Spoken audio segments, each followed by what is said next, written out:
நிகழ்ச்சியிலே தொடக்க ஒரு நிகழ்ச்சியே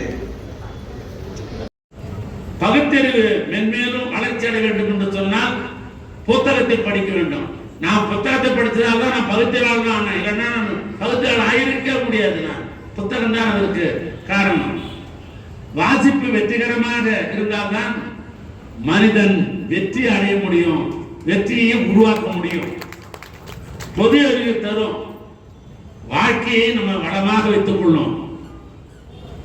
நான் கள்ளக்குறிச்சியில் நடைபெற்ற புத்தக திருவிழாவில் காலையில் நான் கலந்து கொண்டேன். அந்த மாவட்ட ஆட்சித்தலைவர் குறிப்பிட்டார், நான் அந்த வாழ்க்கை வளமாக என்பதற்கு ஒரே ஒரு எடுத்துக்காட்டு காலை நிகழ்ச்சி. அந்த மாவட்ட ஆட்சித்தலைவர் கேரள மண்ணிலே பிறந்தவர். ஒரு காலத்தில் கேரளா என்பது நம்முடைய நாடுதான். இன்னும் சொல்ல வேண்டும் என்று சொன்னால் திராவிட நாடு.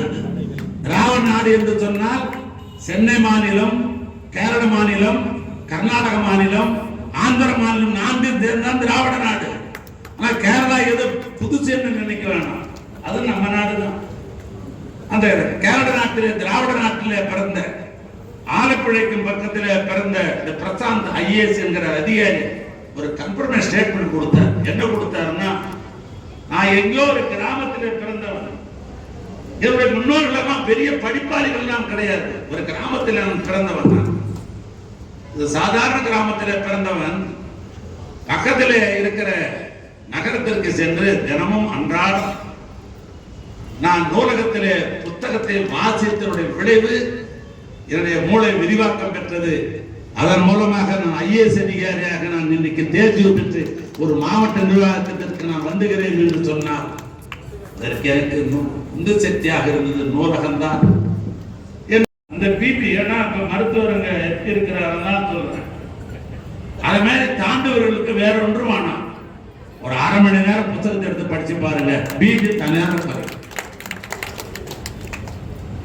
ஒரு ஆய்வாளர் இப்படித்தான் சொன்னான், முகம் சிரித்துக் கொண்டே இருங்கள், யார்கிட்ட பார்த்தாலும் எல்லாத்தையும் பறி கொடுத்த மாதிரி பார்க்காதீங்க, நீங்கள் சிரித்துக் கொண்டே இருங்கள். நீங்கள் சிரித்தால் உங்கள் வாழ்க்கையினுடைய வாழ்வு நீளும் என்று சொன்னான்.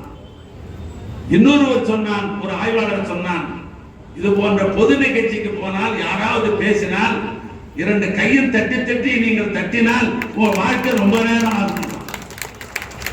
சில பேர் பொதுக்கூட்டத்தில் வர்றான், நிகழ்ச்சிக்கு வர்றான், ஏதோ கையை விலங்கு போட்ட மாதிரி அப்படியே வைத்துக் கொண்டிருக்கிறான். அப்படி ஒரு பழக்கம் இருக்கிறது.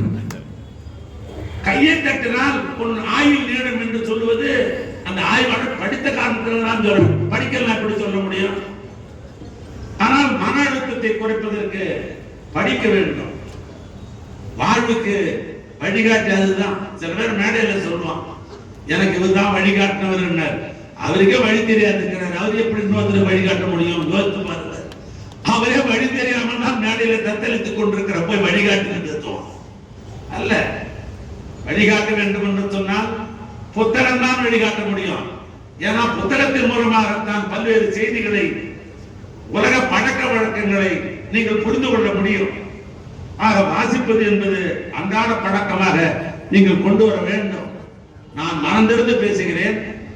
என்னை பொறுத்தளவுக்கு இங்க மாவட்ட ஆட்சித்தலைவர் சொன்னதை போல அரசு சுமைகள் பணியின் காரணமாக எனக்கு சுமைகள் இருந்தாலும், பல்வேறு மனதிலே நண்பர்களோடு பேசுகிற பொழுது நிரடுகள் இருந்தாலும் அவைகளெல்லாம் நான் எப்படி போக்கிக் கொள்வது என்று சொன்னால், இரவு 10 மணிக்கும் இடைப்பட்ட 12 மணிக்கும் தினமும் நான் படிக்கிற காரணத்தினால் தான் தினமும் நான் மறுநாள் புதியவனாகவே நான் பிறக்கிறேன்.